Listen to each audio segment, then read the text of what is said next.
নজর রাখবো পরবর্তী সংবাদে। সারা ভারত গণতান্ত্রিক নারী সমিতির পক্ষ থেকে বৃহস্পতিবার ডেপুটেশনে সামিল হয়েছে এক প্রতিনিধি দল এবং আজকের এই ডেপুটেশন তারা প্রদান করেছেন পশ্চিম ত্রিপুরা জেলা পুলিশ সুপার ডক্টর কিরণ কুমার কের নিকট। অবশ্য এই ডেপুটেশনের মধ্যে উল্লেখযোগ্য বিষয় ছিল যে পশ্চিম জেলায় বেশ কয়েকটি মহিলা সংক্রান্ত খুন ধর্ষণের ঘটনা, এই সমস্ত বিষয় নিয়ে আজ তারা ডেপুটেশনে সামিল। কি বলছেন শুনুন। যে গত 20-22 দিনে এই পশ্চিম জেলার যে সুপার, ওনাকে আমরা এই কথাগুলি বলার জন্য এসেছি যে 22 দিনে 5টি ঘটনা হয়েছে। এখানে বিশ্ববিদ্যালয়, ত্রিপুরা বিশ্ববিদ্যালয়ে একটি মহিলা শ্লীলতাহানি হয়েছেন এবং জিরানিয়াতে 12 বছরের একটা নাবালিকা ধর্ষণ হয়েছে এবং ডুকরিতে 7 বছরের একটি কিশোরী সেখানে ধর্ষণের মতো ঘটনা ঘটেছে।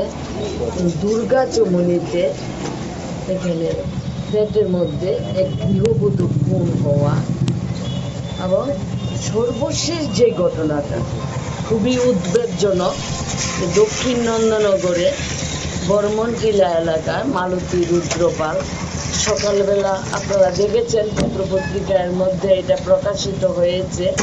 এটা নিয়ে আমাদের সংগঠনের সদর মহকুমা কমিটি, সারা ভারত গণতান্ত্রিক নারী সমিতি, তারা এনসিসি থানায় ডেপুটেশন দিয়েছে, কিন্তু আমরা পুলিশ প্রশাসনের ভূমিকা আমরা সেখানে খুব ভালো দেখছি না, সদর্থক কোনো ভূমিকা দেখছি না। আসামিকে সেখানে খোঁজা, গ্রেপ্তার করা, সেই ধরনের কোনো ধরনের আমরা ভূমিকা দেখতে পাচ্ছি না, যার ফলে আমরা আজকে এসপি সাহেবের কাছে এই বিষয়গুলো নিয়ে, এই পশ্চিম জেলা এলাকায় যে কয়েকটা ঘটনা, এই ঘটনাগুলি নিয়ে আপনারা শুনলেন প্রতিনিধি দলের বক্তব্য। অবশ্য বিগত 22 দিনে 5টি অপরাধমূলক ঘটনা ঘটেছে, ধর্ষণ এবং খুনের ঘটনা ঘটেছে বলে অভিযোগ তারা তুলেছেন এবং সেই জায়গায় দাঁড়িয়ে অভিযুক্তদের পাকড়াও করতে কিংবা তাদের চিহ্নিত করতে পুলিশের পক্ষ থেকে কোনো রকমের সদর্থক ভূমিকা লক্ষ্য করতে পারেননি, এমনটাই অভিযোগ তাদের।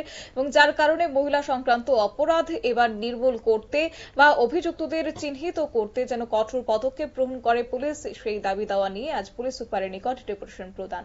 নিয়ে নিচ্ছি ছোট্ট একটি বিজ্ঞাপন বিরতির সঙ্গে থাকুন।